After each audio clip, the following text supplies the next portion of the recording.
Welcome everyone to the 2024 AGM. Before we begin, I would just like to start in the spirit of reconciliation. NAFEA would like to begin by acknowledging the traditional owners of the lands on which we all meet today. We pay our respects to their elders past, present and emerging.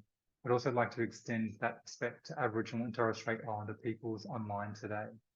I'd like to acknowledge the Turrbal and Yagara people in Meanjin, Brisbane, which is where I'm now located.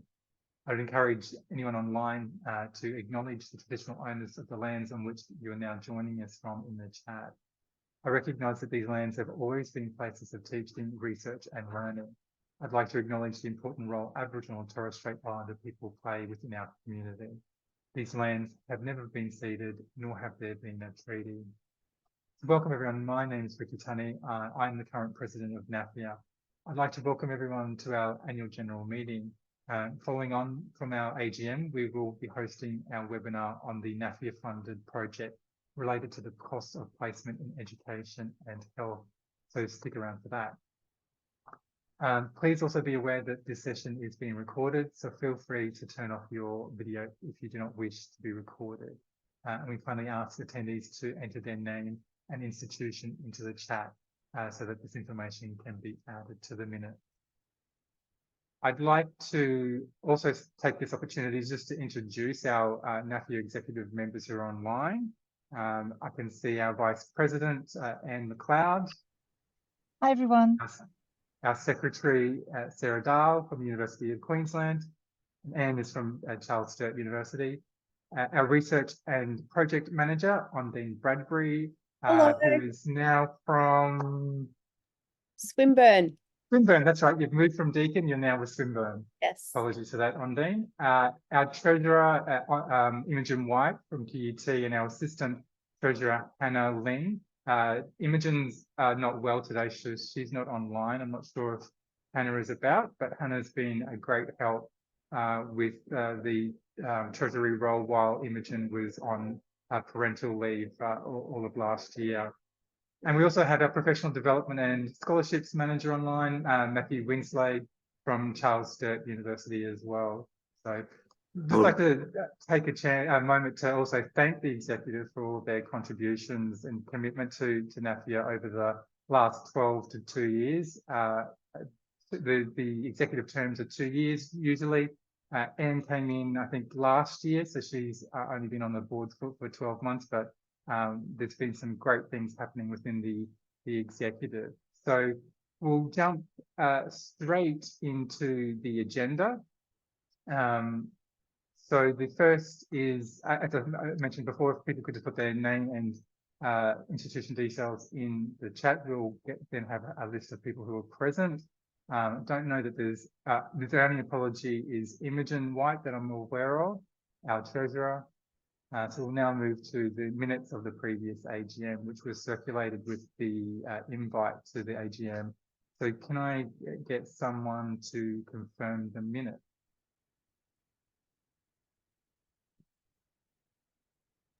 I'll confirm. I'm Abby. Thanks, Cindy. And we'll too quick. I'll second it. Yes, you're too quick off the mute. I know where the unmute and mute is now. Okay. That's been a challenge for the last 4 years, hasn't it? That we've been doing online online things. It's always someone's always muted. Okay. Business arising from the previous minutes. I don't believe there was any business arising from the previous minutes, so we can move on to our incoming and outgoing correspondence. So I'll now ask our secretary, Sarah Dahl, if there's been any relevant incoming or outgoing correspondence since the last meeting. No, Ricky, there hasn't been anything that needs to be reported. Excellent. Thanks, Sarah.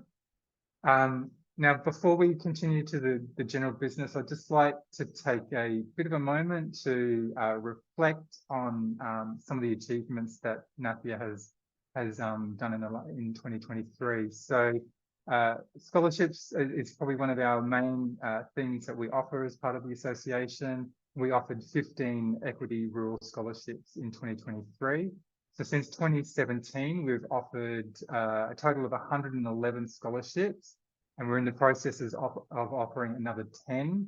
So that was valued at 133,000, and with the new 10 scholarships being offered, that will bring it up to about $145,000 that we have given out in scholarships. Now, the scholarships are awarded to those who've been assessed as experiencing financial hardship. And in 2022-2023, the scholarship subcommittee made some refinements to the program, and we're looking to expand the program further in 2024. And hopefully we can commence offering specific scholarships to targeted student groups over the next year or so. I think the next scholarship that we'll roll out is one dedicated to Indigenous students or students going to an Indigenous community. And I would also like to extend my gratitude to the scholarship subcommittee for all of their work. Catherine Cooper, Tracy Bagley, Ron Waybrick, and Rod Farrell have been really integral into the refinement of the scholarship program, and doing all the grunt work to do all the scoring of the applications as well. We get a large number of applications, sort of in the range of sort of 120, 150 generally, that are eligible for the scholarship. So it's not an easy task for the committee to refine that down to only about 10 scholarships. The other program that the NAFEA offers is the Project and Research Grant program. In late 2022, we had a commissioned project that's looking at the costs of work integrated learning, which is forming part of the webinar today, and that's been the lead investigators of that project, Anne McLeod and Elise Bailey. We also, in 2023, offered another 3 projects, one to University of South Australia, and it's looking at culturally and linguistically inclusive placement learning. We also provided some funding to Monash University to undertake a project on human-centered design to improve will for neurodivergent individuals. And the third project from 2023 is from UQ, and that is out of the city, understanding and enhancing the experience of rural and remote clinical placements for undergraduate students in nursing. So that covers a lot of the themes that NAFEA is promoting around international students, rural and remote, and historically disadvantaged or marginalised groups as well. So the neurodivergent project is I think quite timely in our current context. In 2023, we also continued with our online journal, Will in Practice, and we're in the process of publishing our next issue. I would really encourage NAFEA members to submit to the journal or to become a reviewer. We're really keen to continue to grow the journal and showcase NAFEA members and all the work that you do and the association does. It really is an opportunity for people to have a voice, to share their best practice. And so if you're interested in submitting an article, an opinion piece, or a book review, the kinds of publications that we accept are quite varied. We really do encourage you to submit. We do accept submissions throughout the whole of the year. There's no real deadlines. Obviously, we have some deadlines for our issues, but we will accept publications throughout the year. Now, Will in Practice is headed up by our very own Undine Bradbury, Research and Project Manager, and she's the Editor-in-Chief of the journal. The journal really came about to disseminate good practice and learnings in work integrated learning, and we really hope that it will form a valuable resource for NAFEA members. Publishing research and other suitable publications from academics, administrators, and others whose interests align with the practice and administration of will is really what the journal is aiming to do, is to provide a voice for those particular groups of people. And we really encourage early career, emerging researchers and emerging writers in general to submit to the journal. We're really hoping that it provides an outlet for professionals to publish in a variety of formats. We do acknowledge that in the academic context that often higher ranked journals are privileged within organizations, and lower ranked journals often aren't seen as being valuable, but feeder journals and those kinds of our kinds of journals, I think, are really quite important to ensure that people who can't get a voice in those Q1, Q2 journals have an avenue to publish. I just also wanted to touch on the conference. So unfortunately, due to the timing and some of the other activities of the association, the executive made the decision to postpone the face-to-face 2024 NAFEA conference and to offer an online event instead. So the next face-to-face conference will be in 2025. We're still working out the details. We feel that will give enough time for the new conference convener, who hopefully will be elected through the elections today, to give them some time to be able to organise the conference. And it also means that we're not going to be clashing with the ASIN conference. So many people would be aware of ASIN. ASIN offer a face-to-face conference every 2 years. NAFEA has historically offered a face-to-face conference every year up until the pandemic occurred, and then it's been essentially every 2 years, really. And we may continue on this trajectory, I think, because it means that if we're on the off year to ASIN, then we're not competing with ASIN. Funds for university continue to be an issue. Budgets are an issue for universities. So, in order for people to be able to attend the conferences, if we do it every 2 years, then that hopefully will allow more people to attend. All right. But more details will come about the online conference very soon. Before we move on, I'd also like to remind our members just to check your institutional membership status. If it needs to be renewed, please get in contact with us. We do send out invoices to our contacts, but as many people would know in this space, personnel changes quite often. So sometimes it doesn't get through to the correct people. So if your membership has lapsed or is about to lapse and you haven't received an invoice, please contact us and we can arrange for that to be sent out to you. Okay, now I'll move on to the Treasurer's report. So as I mentioned, Imogen White is unwell today, so I will present the Treasurer's report on her behalf. So the annual report covers the activities from the 1st of October 2022 to the 30th of September 2023. So that's our financial year within NAFEA. And this information is a way that we seek to satisfy our accountability obligations as part of an incorporated association. Okay, so income. NAFEA's income is split essentially between two kinds of sources, two revenue sources, conference registrations and memberships. We also have a pool of return funds, and they were funds that were transferred in error. And I think there might have also been a return funds from a project as well. So you can see that $39,000, just over or close to $40,000 in revenues from the conferences, and about $31,000 from membership. So that equated to $73,428 in the financial year. So this gives you a bit of a breakdown as a table, and in comparing that to 2022. So we didn't have a conference in 2022, so obviously there was no revenue for that year. It was mainly just membership fees for 2022, but we've obviously seen an increase slight increase in membership in that 12-month period.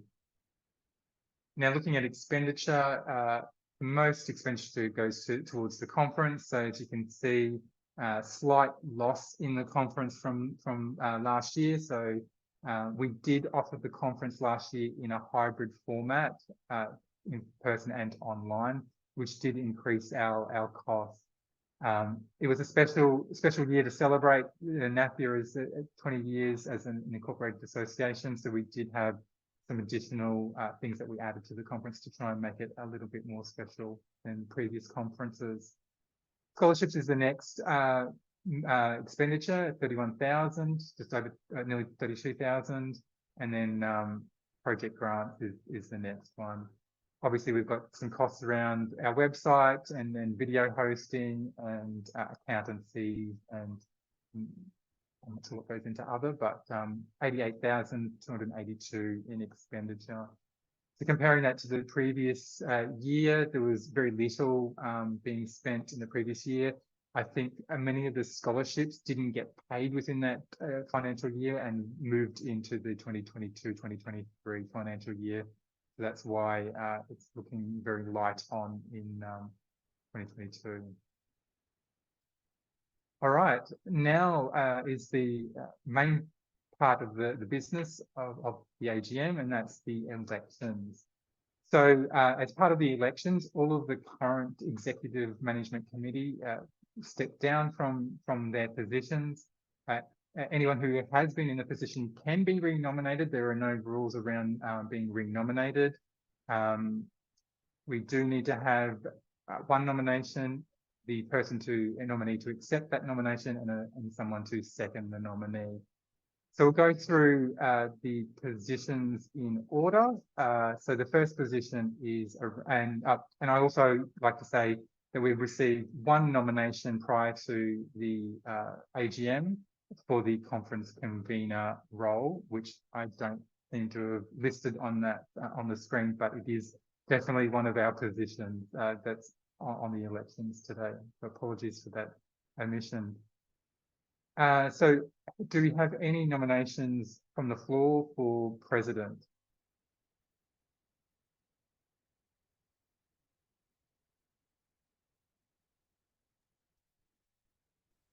I don't think she's going to self-nominate, so I'd like to nominate Anne McLeod, please. Okay, Anne, do you accept that nomination? I'll accept that nomination, yes. Okay, and someone to second that nomination? I'm happy to second that nomination, Ricky. Thank you, Sarah. Very good. All right, now next position is the vice president position, and I probably should give some outlines on what some of those positions involve. So obviously the vice president assists with the president with anything, any business within the association, steps into the president role when the president's unable to attend meetings or the like. And I think if we don't get some nominations for certain roles within the elections today, then the vice president can potentially take on some of those particular roles as well. So any nominations for vice president?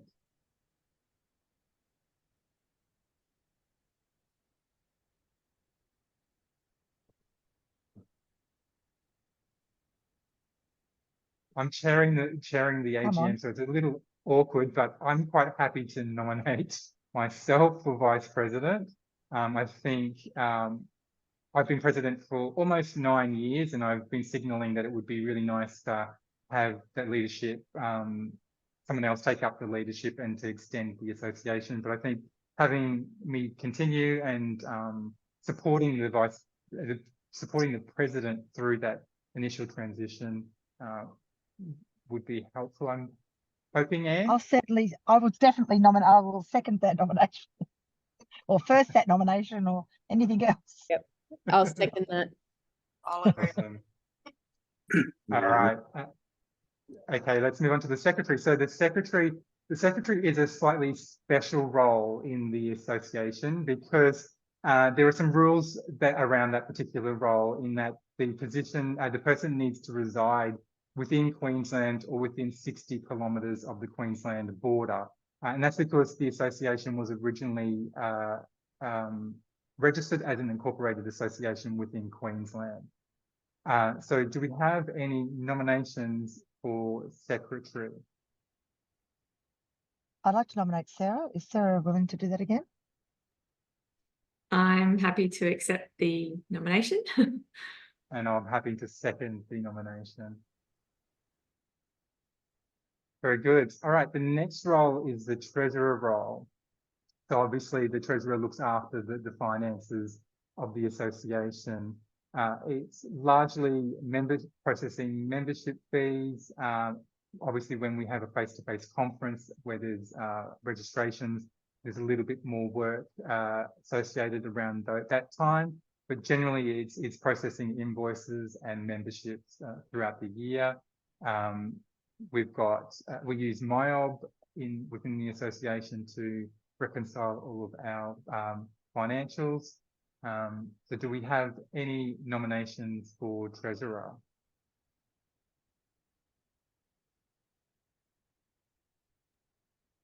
I nominate Imogen. She's not here. So she's not here.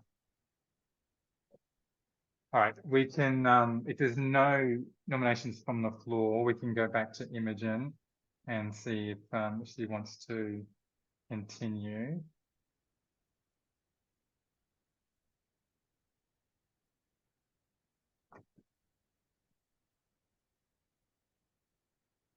All right, website administrator. So the website administrator maintains the website. We use a WordPress website, so open access WordPress. We do have an IT company that supports us, and the web administrator really is doing updates to the website. So whenever we have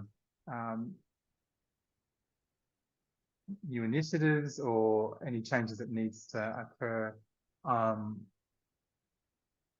the website. Sorry, my PowerPoint just went crazy then. The website administrator will update the website. So it's not a large commitment. It's really just when changes need to occur on the website. Do we have any nominations for website administrator?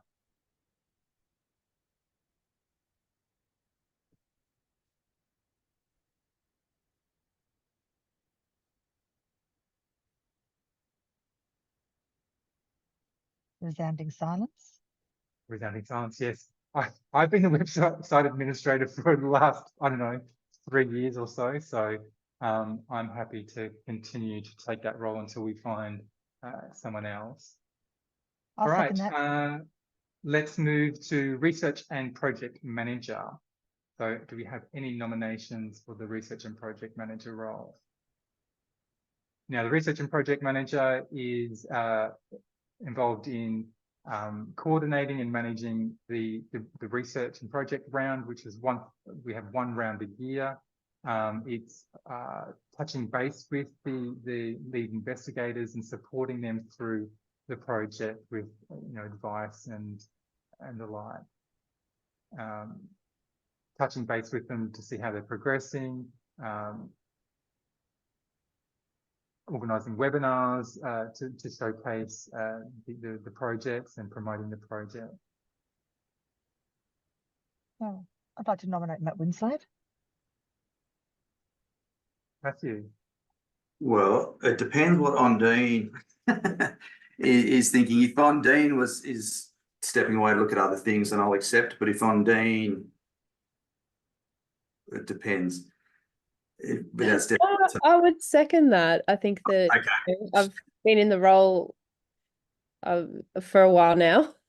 So yeah, it'd be good to get a bit of fresh eyes on the space. Happy to work with you in the transition period though. Okay, then I'll accept the nomination. Yeah, thank you. Yeah. Thank you, Ondine. Very good, and I'll second that nomination. All right, next position is the professional development and scholarships manager. So we did have this role separated at one point. So one person was looking after professional development program, and then one person was looking after the scholarships. We combined that because had reduced some of the funding in those programs, and predominantly that role is looking after more the scholarships side of things now. We do though want to look at more professional development programs for members as well. So I'd like to ask if there's any nominations for the professional development and scholarship manager role.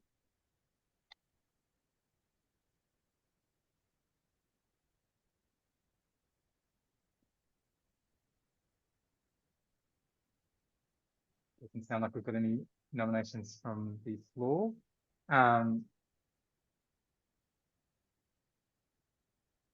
We will pass that one. I've been heavily involved in the scholarships program since the beginning, so I'm happy to look after that. Oops, am I on mute? Oh, no, I'm not on mute. Sorry. No, you're Sorry, right. Ricky. Sorry. I just have a late one from the floor. I'd like to nominate Stacey Jones for that. Stacey online? Yes, she is actually. I just was checking if she was online. Sorry, I was a bit slow there. I was just trying to see, is she here? Not. I'm here, Ricky. I'd love to do that. I've just got one screen.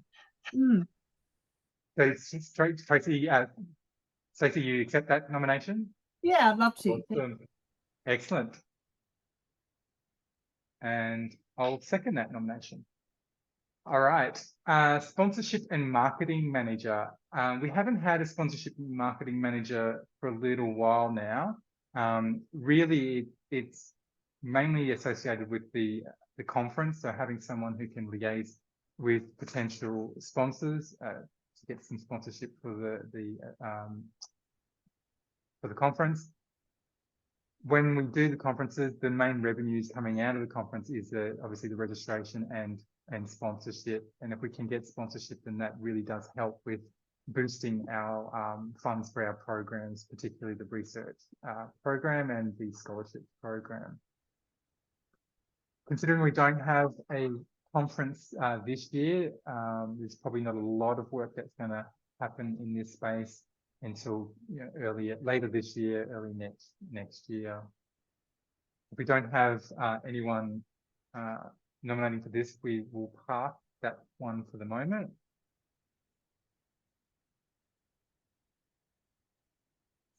And move on to the social media administrator role. So basically, the social media administrator role is really just posting regular updates and things of interest to members on our social media, which is Facebook, LinkedIn. Do we have anyone who's interested in social media and being part of the executive as a social media administrator?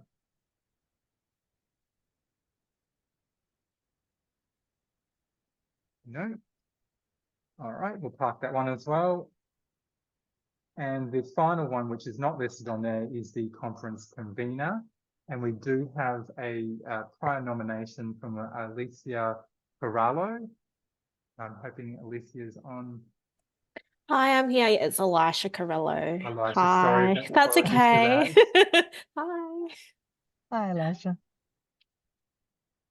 I would second Elisha's nomination. So if there's no other nominations for conference convener, I think we can say that Elisha's appointed. Thank you very much for your nomination. We really look forward to you joining the executive committee and postponing the 2024 conference to 2025, I think will be a very good thing for you. It will allow you to get your head around the association, and we can help you start that process of organising the 2025 conference. So welcome. All right. That concludes the general part of the AGM. Does anyone have any other business that they wanted to raise? Yes. Yeah, I just do. Look, I just think that it would be remiss of us for this not to be recorded, to thank you, Ricky, for the past 10 years of your work as president. the sigh of relief in me, you could have heard from Sydney, when I saw you being Vice President. The wealth of knowledge and what you have done to raise the profile of NAFEA is fantastic. And I only know your wisdom that you've brought together is absolutely excellent. So I just really want to say thank you to you and for the outgoing executive. Thank them for their support. Definitely. Thanks, Anne. I appreciate that. And yes, I think the main one is Undine not rejoining the executive. So Undine has been with the executive committee, I think, since 2018. Undine was the Yes. Melbourne conference. So that's 6 years. I think you're the only other person really, other than maybe Imogen, I think is the only other person that's been on the executive committee for such a long time. So really do thank everything that you've done. But Undine hasn't escaped NAFEA because she's still editor-in-chief in Will in Practice and will still be very much involved in the NAFEA family. So it's yeah, no, it's great to have had your contributions, and the things that you've been able to do with the project grant, I think, has really been great. The support that you've been able to provide to up and coming researchers is something really a credit to you. There was one thing that I did forget as part of the AGM, and that was to consider our insurance obligations. So there's a requirement as an incorporated association to consider insurances. Due to us not having any physical buildings, we have chosen not to have any kinds of insurance for liability. The only insurances that we do hold is when we host the conferences. We have insurances for that. So apologies for that omission. That was a requirement of the AGM.